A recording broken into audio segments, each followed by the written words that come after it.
Salam uşaqlar, ümid edirəm hər biriniz yaxşısınız.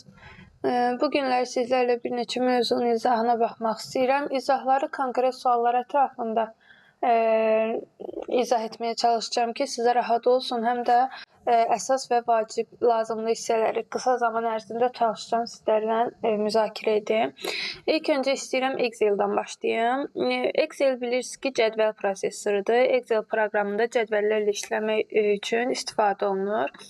Gəlin ilk öncə cədvəlin elementlərinə baxaq. Biz bilirik ki, cədvəlin elementləri ilk olaraq sütunlar və sətirlərdən ibarətdir. Yəni, bir cədvəl qurarkən mütləq bizim sütunlarımız və sətirlərimiz olmalıdır.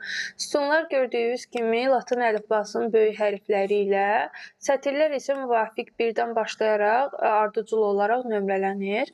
Sətirlər və sütunların kəsişdiyi hissələr adlanır xana və yaxud da hücrə. İki cür çıxa bilər qarşımıza, hücrə və xana. Deməli, gəlin baxaq görək bizim xanalarımız, bəs xananın hansı, necə deyərlər, xüsusiyyətləri var. Hər bir xananın mütləq ki, ünvanı olmalıdır. Buna deyirlər hücrə ünvanı və yaxud da xana ünvanı və yaxud da xananın adı da deyə bilərsiniz. Xananın ünvanı yazılarkən ilk öncə xananın yerləşdiyi sütunun adı yazılmalıdır. Məsəl üçün, gəlin bu xananın adını yazaq. Görürük ki, xanamız A sütununda yerləşir.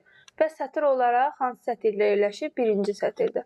Deməli, xanamızın ünvanı A1 adlanır. Və yaxud da gəlin bu xananın ünvanını yazaq. Görürük ki, C sütununda yerləşir və neçinci sətirdə yerləşir? Üçüncü sətirdə. Deməli, C3 də bu xanamızın ünvanıdır. Uşaqlar, sizdən sual verilə bilər ki, ilk 5 ballı suallar içərisində sual verilə bilər ki, hansı xana ünvanı düzgün yazılmışdır. Qayda olaraq yadınızda saxlayın ki, xananın və yaxud da hücrənin ünvanı yazılarkən birinci mütləq ki, sütun yazılmalıdır. Sütunun adı yazılmalıdır. Sonra da yazılmalıdır sətirin nömrəsi. Sətir. Mən birinci sətir yazıb, sonra sütunu yaza bilmərəm. Məsəl üçün, 3C yaza bilmərəm. Bu yanlışdır. Və yaxud da A1A yaza bilmərəm. Bu da yanlışdır. Və yaxud da bir neçə sütunu göstərərkən, baxın, belə bir şeylə yazırlar. 1A, bir neçə sütunun birləşməsini göstərirlər. Və yaxud da C3. Bax, bu da yanlış yazılışdır. Sətir heç vaxt sütundan əvvəl yazıla bilməz. Qayda olaraq birinci sütun, sonra isə sətir yazılmalıdır. Ümid edirəm ki, bu hissə aydın oldu. Gəlin, indi buradakı iki sualın izahına baxın. Nisbi istinad və mütləq istinad. Uşaqlar, bunlar ikisi də hücrənin ünvanı ilə bağlı anlayışlardır. Baxın, nisbi istinad nədir? Burada yazılıb, köçürüləndə dəyişən hücrə ünvanı və yaxud da dəyişən xana ünvanı adlanır nə? Nisbi istinad. Baxın, bizim yazdıqlarımız ilkin ünvanların hamısı nisbi istinaddır. Məsəl üçün, B10, nə bilim, C7, sonra A100. Bunların hamısı nisbi istinaddır. Görürsünüz, birinci sütun, sonra da sətir yazılıb. Heç bir başqa işarə mi deyim, simvol mu deyim, heç bir işarə, simvoldan istifadə edilməyib. Sadəcə xananın sadə şəkildə ünvanının yazılması nədir? Nisbi istinaddır. Və yadınıza saxlayın ki, nisbi istinadın yerini dəyişdikdə həmin istinad dəyişilən sütun və sətir qədər dəyişir. Bunun növbəti suallarda bunun nə olduğunu izah edəcəm. İlk öncə siz ilkin anlayışları bilsəz yetər. Deməli, nisbi istinad dedik ki, nədir? Köçürüləndə dəyişən hücrə ünvanı. Yaxşı, mütləq istinad nədir? Mütləq istinad nisbi istinadın əksidir. Elə bilin ki, nisbi istinadı biz kilidləmişik və yaxud da xana ilə sütunu kilidləmişik. Burada kilidlənmə 3 cür ola bilər. Bir ola bilər ki, həm sütun, baxın, həm də sətir kilidlənsin. Kilidlənmə işarəsi dollar işarəsidir. Biz dollar işarəsi ilə xananı və yaxud da sütunu kilidləyə bilərik. Baxın, bu verilən nümunədə hər ikisi kilidlənib. Ola bilər ki, bizim sütunumuz kilidlənsin, sətirimiz kilidlənməsin. Ola bilər ki, əksinə, sütunumuz qalsın, amma sətirimiz kilidlənsin. Baxın, bunların hamısı mütləq istinad adlanır. Mütləq ki, kilid işarəsi varsa, mütləq ki, nədir bu? Mütləq istinaddır. Biz buna nisbi istinad deyə bilmərik. Bunun da yazılışının qaydaları var. Həmişə kilidləmə sətir və yaxud da sütun adından əvvəl gəlməlidir. Məsəl üçün, mən A dollar dollar 1 yaza bilmərəm. Bu yanlış yazılışdır. Mən əgər sütunu kilidləmək istəyirəmsə, dollar işarəsi mütləq ki, qarşısında olmalıdır. Və yaxud da məsəl üçün belə yaza bilmərəm. Dollar A 1 dollar. Bu da yanlış yazılışdır. Mütləq ki, niyə? Burada sütun düzgündür ya. Deyərsiniz birdən sütun səhvdir, sütun düzgündür. Amma sətir səhv kilidlənir. Yəni, onu yadınızda saxlayın ki, kilid işarəsi həmişə sətir və sütunun adından öncə gəlməlidir. Bir kilid işarəsi var belə. O mütləq istinad adlanır. Yəni, bir kilid işarəsi ilə də biz bunu deyək ki, bir dənə kilid işarəsi var, nisbi istinad götürək. Xeyr. Burada sütun mütləqdir, sətir isə nisbidir. Ümid edirəm ki, bu iki sualın necə deyirlər, sizə aydın oldu. Burada nə demək istədim? Bunlar qalsın keçək ikinci suala. Baxın, ikinci sualda belə bir sual çıxa bilər qarşımıza. Elektron cədvəldə A3C8 diapazonunda ümumi neçə xana var? Uşaqlar, burada 2-3 anlayışı biz tapmalıyıq. Biz dedik ki, cədvəlimiz hansı elementlərdən ibarətdir? Sütun, sətir, bir də xana. 3 dənə anlayışımız var. Biz bunların hər birini tapmalıyıq ki, verilən diapazonda neçə dənə sətir var, neçə dənə sütun var, neçə dənə xana var. Bu anlayışları tapmaq lazımdır. Bir dəqiqə bunu düzəldək. Nə oldu bu? Üzr istəyirəm, bir dəqiqə. Digitalizerdə problem var. Sətir. Bir də xana. Gəlin baxaq. Uşaqlar, ümumiyyətlə diapazon nədir? Diapazon müəyyən xanalar toplusudur. Diapazon yazarkən biz nə bilim A1-dən A sütununun 10 xanasını seçmək istəyirik. A1-dən A10-a qədər xanaları seçmək istəyirəmsə, o mütləq ki, birləşib diapazon əmələ gətirir. Aydındır. Diapazon yazılarkən mütləq birinci seçilən, baxın, xana ilə, burada birinci hansı xana seçilib? A3 xanası. Sonuncu seçilən xana yazılır. Yəni, birinci hansı xananı seçmisənsə, onun ünvanı, sonuncu hansı xananı seçmisənsə, onun ünvanı yazılır və mütləq bunlar 2 nöqtə, qoşa nöqtə ilə bir-birindən ayrılmalıdır. Ola bilər ki, siz belə bir şey görə bilərsiniz. Nə bilim, A3, nöqtə virgül, D10. Uşaqlar, bu nöqtə virgül diapazon demək deyil. Burada 2 xana seçilib, 2 xana. Birinci xana A3-dür, ikinci xana D10-dur. 2 xana. Amma bu diapazonda bir neçə xana və yaxud da bir neçə xana ola bilər də. Yəni, nöqtə vergüldürsə, bu ayrı-ayrılıqda xanaları göstərir, xana ünvanlarıdır. Amma qoşun nöqtədirsə, deməli, bu diapazondur. Bax, bu cür 2 xana arasında qoşun nöqtə varsa, bu diapazondur. Gəlin də baxaq görək ki, bizim diapazonumuzda, yerləşən bu diapazonumuzda neçə xana, neçə sütun və neçə sətir var. Baxın, uşaqlar, sütunu tapmaq üçün mən bayaqlarda qeyd etdim ki, sütunlar latin əlifbasının böyük hərflərindən işarələnir. Deməli, A-dan başlayıram işarələməyə. A-dır, A-da başlayıb, B-dir, sonra C gəlir, sonra D gəlir, sonra Y gəlir. Bax, bu şəkildə davam edir. Mən indi baxıram ki, mənim diapazonum A-da başlayıb, C-də bitib. Yəni, neçədən sütunu əhatə edib? A-da başlayıb, C-də bitibsə, 3 sütunu əhatə edib. Mən bu 2 sütuna baxmıram artıq. 3 sütunu əlavə edib. Mən tapdım ki, 3 dənə sütunum var. İndi sətiri tapıram. Uşaqlar, sətiri taparkən sonuncu xananın sətir nömrəsindən ilk xananın sətir nömrəsini çıxıram. Sonuncunun nömrəsi neçədir? C8. Deməli, 8-dən 3-ü çıxıb, üzərinə 1 əlavə edirəm. Bu həmişə belədir. Qayda budur. Sonuncu sətirdən birinci sətri çıxıb üzərinə 1 əlavə edirəm. 8-dən 3, 5, 5-in üzərinə 1, 6. Deməli, 6 dənə nə oldu? Sətir. İndi xana. Xana üçün isə müvafiq düstur var. Xana sütun sayı vurulsun sətir sayına bərabərdir. Sütun vurulsun STR. Yəni, sütun vurulsun sətir bizə həmişə nə verir? Xana sayını. Deməli, neçədən sütun var idi? 3 dənə. Neçə dənə sətir var idi? 6 dənə. Etdi neçə? 18 xana. Deməli, sizin qarşınızda 3 sual çıxa bilər. Diapazon verə bilər, sütunların sayını soruşa bilər. Diapazon verər, sətirlərin sayını soruşa bilər. Diapazon verər, xanaların sayını soruşa bilər və yaxud da bir sualda üçü də soruşula bilər.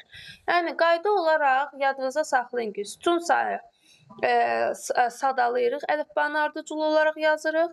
Sətir sayı sonuncu sətrin nömrəsindən ilk sətrin nömrəsini çıxıb üzərinə 1 əlavə edirik. Xana sayı isə sətir sayının sütun sayına hasili bizə verir nə? Xana sayını. Bu da növbəti sualımız. Keçək o birinə, görün burada nə var. Aha. Baxın uşaqlar, bu mövzuda, bu sualda bizim köməyimizə çatmalıdır nisbi istinadla mütləq istinad. İlk öncə baxıram. Deyir, elektron cədvəldə B2 xanasını yazılmış A3, C5, A3 üstə gəlsin C5 daha doğrusu. Düsturu D5 xanasına köçürülən zaman hansı düstur alınır? Uşaqlar, burada nə edirəm? Burada ilkin olaraq yazmalısınız ki, düstur hansı xanada verilib? B2 xanasında. B2 xanasında olan düsturun adı, ünvanları nədir daha doğrusu? A3, üstə gəlinsin C5. Sonra mən keçməliyəm hansı xanaya? D5 xanasına. Buradan da yazıram D5'i. Biraz aralı yazıram çünki hesablamalar aparacağım. Uşaqlar, gəlin buradan karandaşın rəngini dəyişim. Qoy sizə aydın olsun. Baxın uşaqlar, deməli burada mən ilk öncə baxmalıyam ki, mənim ilkin düsturum hansı sütun da verib və hansı sətirdə verib. Sonra keçmək istədiyim sütun nədir? Keçmək istədiyim sətir nədir? Mən buradan addımlarımın sayını tapmalıyam. Baxın uşaqlar, mən B sütunundaydım. D sütununa keçmişəm. Baxın, sütunları buradan kənardan yazıram. A, B, C, D, Y, F və bu şəkildə ardı davam edir. Mən hansı sütundayam? B sütunundayam. Bax, mən burada dayanmışam. Burada dayanmışam. Keçmək istəyirəm hansı sütuna? D5 sütununa. D5 sütununa. Bura gəlmək üçün neçə addım atmalıyam? B-dən C-yə gəlməliyəm. Bir addım burada. Sonra da C-dən nəyə gəlməliyəm? D-yə gəlməliyəm. 2 addım. Deməli, sütunun plus 2 qədər nə olub? Artıb. Deməli, mən sütunum plus 2 qədər dəyişib. Bunu tapdım. İndi gəlirəm, baxıram sətirə. Sətir 2-də idi. Yazaq bura 3, 4, 5, 1 də yazaq ki, çaşmayasınız.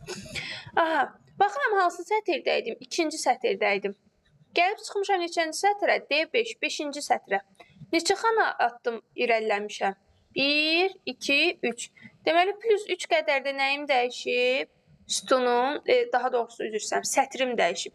Deməli, plus 3 qədər də nə dəyişib? Sətir sayı dəyişib.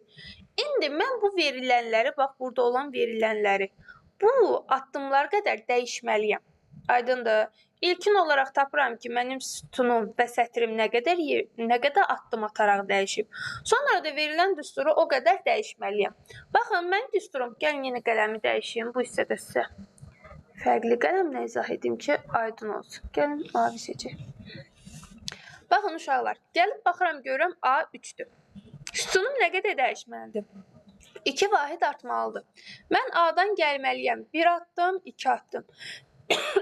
Gəldim, çıxdım hansı sütuna? C sütununa. Yazıram C. A dəyişdi, oldu C. 3-cü sətirdəyəm. 3 addım atmalıyam. Bura 6 da yazaq. 6, 7 daş yazaq. 3-cü sütunda sətirdəyəm daha doğrusu. Gəlib çıxmalıyam hara 3 addım ataraq. Gəlib çıxdım 6-ya. Gördünüz? 3-dən 3 addım ataraq gəldim, çıxdım hara? 6-ya. Deməli, C 6. Üstə gəl. İşarə olduğu kimi qalır. İşarə heç vaxt dəyişmir.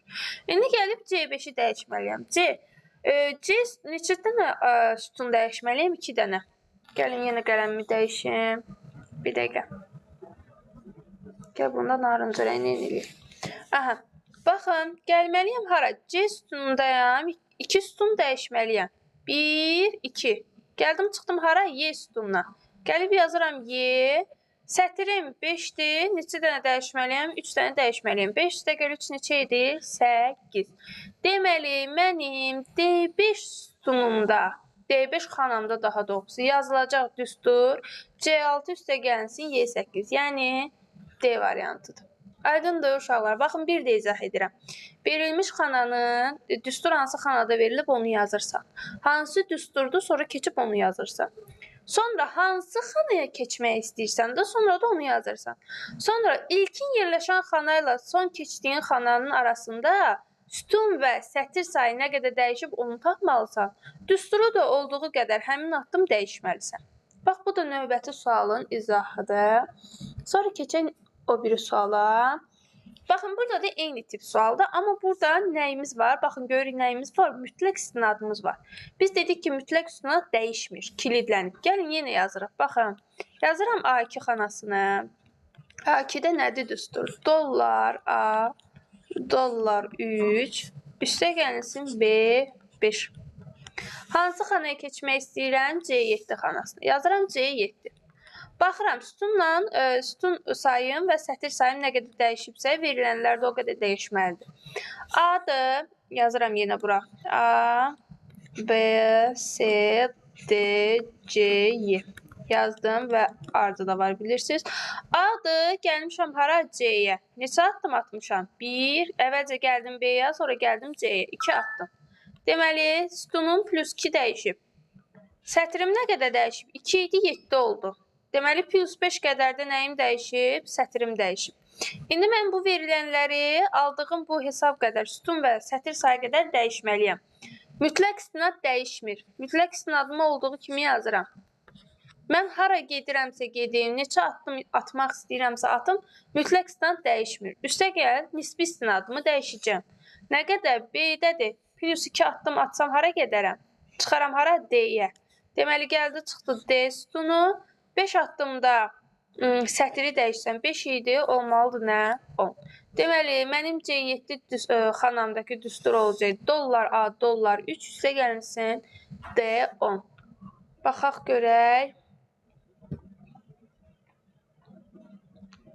Burada cavablar arasında elə verilməyib, amma yəqin ki, səhv gedib. Əgər hər ikisində dollar varsa, burada cavablarda səhvlik olub. Yəni, nəticəmiz bu şəkildə olmalıdır. Əgər mütləq istinadsa heç bir halda dəyişməməlidir. Baxın, D10 burada da verilib, burada da verilib. Amma burada D10'un qarşısında dollar var. Ən düzgün variant budur, amma burada dollar C3 olmayacaq. Dollar A, dollar 3. Ola bilər ki, cavablarda səhvlik olub. Diqqətli olun. Mütləq istinad dəyişməyəcək. Burada nəyi nəzərinizə çatdırmaq istəyirəm uşaqlar? Baxın. Düstur ola bilər ki, biz bayaq dedik ki, bir sütun sətir kilidlənib və yaxud da sütun kilidlənməyib də. Elənçinə mütləq istinadları da ola bilər. O zaman nə edirik? Dəyişmişi dəyişirik uşaqlar. Əgər mənim burada dollar A 3 yazılsaydı, bunu neçədən dəyişməliydim? Dollar A olduğu kimi qalacaqdı, çünki kilidlənib. 3 dəyişib neçə olacaqdı? Üzərinə 5 gəlsəm 8. Və yaxud da A dollar 3 olsaydı. Burada nə olacaqdı? A dəyişməlidir nə qədər? Plus 2 qədər. A dəyişib plus 2 qədər hansı sütuna gəlir? Gəlir çatır C sütununa. Sətir olduğu kimi qalır. Dollar işarəsi altında olan heç bir verilən dəyişmir. Bunda belə. Yəni, bu sualda deyəcək. Burada sadəcə cavablarda yəqin ki, səhvlik olub. Siz də BSG-ni və yaxud KSG-ni yazanda diqqətli olun, cavablara diqqətlə baxın. Sonra gəldik, çıxdıq funksiyalara. Funksiyalar nədir? Gəlin ona baxaq. Uşaqlar, elektron cədvəlli funksiyalar hesablamalar aparmaq üçün istifadə olunur. Funksiyalar yazıla bilər diapazonlar üçün, yazıla bilər xanalar üçün. Bu, verilən funksiyanın özündən asılıdır. Yenə də deyirəm, diapazon olanda qoşa nöqtə ilə ayrılır. Xana olanda nöqtə vergüllə ayrılır. Gəlin, baxaq average. Birinci funksiyamız average. Average ədədi ortadır. Ədədi orta. Ədədi orta. Bu neyinir? Ədədi orta neyinir? Seçilmiş xanaları yazır, toplayır, seçilmiş xanalarda olanları və sayını bölür. Biz bilirik ki, B1-dən B4-ə qədər neçə xana var? B1. Gəlin, tapaq xanaların sayını buradan diapazonda. Bir dəqiqə. Deməli, B1-dən B4-ə qədər olan xana diapazonda elə sütun dəyişməyib, yəni xanalar ardıcıl olaraq seçilib deməli. B1 üstə gəlinsin. B2 üstə gəlinsin. B3 üstə gəlinsin. B4. Bölməliyik neçəyə? Rəqəmlərin sayına, yəni 4-ə. Diapazonda neçə xana varsa, onları toplayıb sayına bölür. Bu da adlanır nə? Ədədi orta. Və yaxud da burada A1-dən A5-ə qədər olan var sum da. Onu average-in içinə yazsaq nə olacaq? A1-dən A5-ə qədər olan xanaları toplayıb sayına böləcək. Ədədi ortanı tapır nə? Average funksiyası. Sonra sum funksiyası nə edir? Sum funksiyası xanaları cəmləyir. Sum, yəqin ki, ingilis dilində eşitmişsiniz. Cəmləyir. A1-dən A5-ə qədər olan xanaları cəmləməlidir. Yəni, olmalıdır A1, üstə gəlinsin A2, üstə gəlinsin A3, üstə gəlinsin A4, üstə gəlinsin A5. Bunlara 1-2 yazaq ki, biləsiniz orada ardıcıldır. Deməli, sum neynədir? Cəmlədir. Count sayır. Sayır. Dolu xanaları count sayır. A1-dən A10-a qədər neçə xana var? Sayıb sayını çıxarmalıdır. Maksimum, minimum bilirsiniz də yəqin ki, maksimum verilmiş diapazon içərisində ən böyük qiymət. Hansı xanadadırsa onu çıxardır. Ən böyük qiymət. Minimumda verilmiş diapazonunda ən kiçik qiymət. Ən kiçik qiymət. Yenə də diapazona fikir verməlisiniz. Bu necə deyirlər? Ola bilər ki, standart sual düşsün ki, average funksiyası nə üçündür? Bax, buradakı kimi. Ola bilər ki, hər hansı bir cədvəl verilsin. Məsəl üçün də tutaq ki, cədvəl çəkək burada bir dənə. Burada yazaq A, burada yazaq B, burada yazaq C, burada yazaq 1, 2. Və yaxud da desin ki, nə bilim, buradan ən böyüyünü tapın. Məsəl üçün 10-dur. A1-dən düz A5-ə qədərdir. Burada 7-dir, burada 8-dir. Burada məsəl üçün max eləyib A1-dən C2-yə qədər maksimum neçədir? 10. Minimum neçədir? 7. Sonra average-ni istəsə, nə etməliyik? Yazıcı average, bu diapazon üçün. Diapazon nədir? A1-də başlayır diapazon. Harada bitir? C2-də. Daha doğrusu burada nöqtədir. Deməli, bunların ədədi ortasını tapmaq üçün nə edirəm? Xanaları toplayıram, sayına bölürəm. Amma burada uşaqlar say, boş xanaları da sayacaq. Ona diqqət edin. Sizdə belə qəliz tip verməyəcək, sadə olacaq. Deməli, nə etməliyəm? Onun üzərinə 7 gəlib, üzərinə 8 gəlməliyəm. Və neçə dənə xana var bu diapazonda? 1, 2, 3, 4, 5, 6. 6-ya bölməliyəm bu alınan cəmi. Çünki boş xanalara average götürür. Sonra if neyinir uşaqlar? If şərtdir. Şərt. Şərti yoxlayır, şərt. Əgər şərt hə cavabını alırsa, birinci veriləni icra edir. Əgər yox cavabını verirsə, ikinci veriləni. Deyir ki, Y1 xanasının qiyməti 50-dən böyükdürsə, çap etməlidir nəyi? Keçidini. Əgər yox, 50-dən kiçik qiymətlərdirsə və yaxud da 50 özüdürsə, deməli nə çap etməlidir? Qaldı. Çünki uşaqlar, baxın, burada uşaqların çoxsunu səhv elədiyi 50-nin öz qiymətini götürmür. Bax, 50 50-dən böyük deyil. Bu şərtin cavabı yoxdur, yox.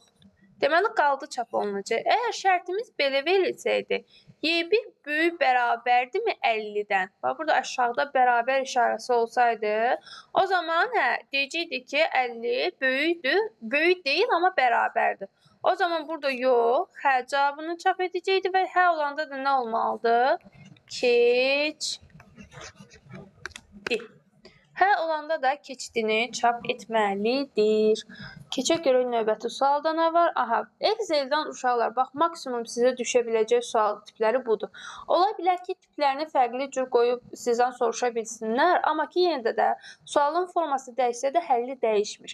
Əgər buna, düzdür, imtahanımıza da az qalıb, qısa zaman ərzində vaxtımız var, amma inanın ki, maksimumu sadə dillə, əgər 2-3 dəfə bu videoya tamamilə baxsaz, başa düşəcəksiniz ki, mən sizə nə izah etmək istəyirəm. Ümid edirəm ki, bu sizə çox kömək olacaq. Gəlin, indi keçək qrafik təsvirin hesablanmasına. Bir dəqiqə, uşaqlar. Üzr istəyirəm. Keçək mövzunun izahına. Deməli, qrafik redaktorun, daha doğrusu qrafik təsvirin hesablanması. Qrafik təsvirin hesablanması. Gəlin əvvəlcə qrafik redaktorları qısa izah edim sizə. Deməli, qrafik redaktorumuz hansıları idi? Var idi raster qrafikası, var idi vektor, var idi fraktal. 3 dənə qrafika növümüz var idi. 3D də var idi. 3D bizə lazım deyil. Deməli, raster qrafikasının əsas elementi nə idi? Piksel. Vektor qrafikasının əsas elementi xətt. Fraktalın da riyazi düsturlar və yaxud da riyazi tənliklər. Riyazi tənliklər şəklində saxlanılırdı. Raster qrafikasının üstün cəhətləri nə idi? Üstün cəhətləri o idi ki, görüntü effekti yaxşı idi. Mənfi cəhəti o idi ki, pikselləşmə hadisəsi baş verirdi. Yəni, yaxınlaşdırdıqca şəkildə bulanlıq olurdu. Rasterin üstün cəhətlərindən biri də o idi ki, yaddaşda az yer tuturdu. Deməli, vektorun üstün cəhətləri nə idi? Vektorda pikselləşmə hadisəsi olmurdu, çünki şəkil xətlərdən ibarət idi. Mənfi cəhəti də o idi ki, yaddaşda çox yer tuturdu. Və fraktaldakı bilirsiniz ki, rəzi 3D şəkillərdir. Fraktaldan bizə çox sual düşmür. Əsasən düşür raster və vektor qrafikasından. Deməli, bunları təkrarladıq. Sizə uşaqlar sual düşə bilər bunların proqramları haqqında. Yadınızda qısa qeyd kimi saxlayın ki, hansı proqram, deyər ki, məsəl üçün proqramlar verər, deyər bunlardan hansı raster qrafikasına aiddir. Qrafikanın adında paint, bax paint, foto, image. Bax, proqramların hansının adında bu açar sözləri görsəz, nə bilim, Adobe Photoshop ola bilər, nə bilim, 3D daha doğrusu bura aiddir, Sky Image ola bilər. Bunların hamısı rasterdir. Proqram adında paint, foto, image sözlərini gördünüz, avtomatik gedin rasteri götürün. Yaxşı, vektoru necə seçə bilərsiniz? Vektorda line ola bilər, line. Çünki line ingiliscədən xət mənasını verə bilir. Draw ola bilər, draw. Bax, bu açar sözləri gördünüz. Bilin ki, bu nədir? Vektor qrafikasıdır. Deməli, paint, foto, image görsəz raster, line, draw görsəz, bu da nədir? Vektor qrafikasına aiddir. İndi gəlin keçək R modellərini təkrar edək bir dənə də. Bir dəqiqə buranı təmizləyək. R modelləri nə idi? Şəkli kodlaşdırmaq üçün istifadə olunan və yaxud da şəkil çəkərkən onu rəngləmək üçün istifadə olunan rəng kodları idi. Bizim hansı rəng modellərimiz var idi? Əsas bir neçəsini mən izah etmişdim sizə. Deməli, var idi bizdə RGB, var idi CMYK, var idi monoxrom, buna ağ-qara da deyirlər. Təhlükəsiz rənglər sizə lazım deyil. Bu üçü sizə bəs edir. Bu üçündən kənar düşməyib məncə suallar. Deməli, RGB hansı rənglərdən ibarət idi? Red, green, blue. Qırmızı, göy, mavi. CMYK, cyan, magenta, yellow, black. Baxın, buradakı nədir? Blackdir. Black. Uşaqlar bunu çox qarışdırır.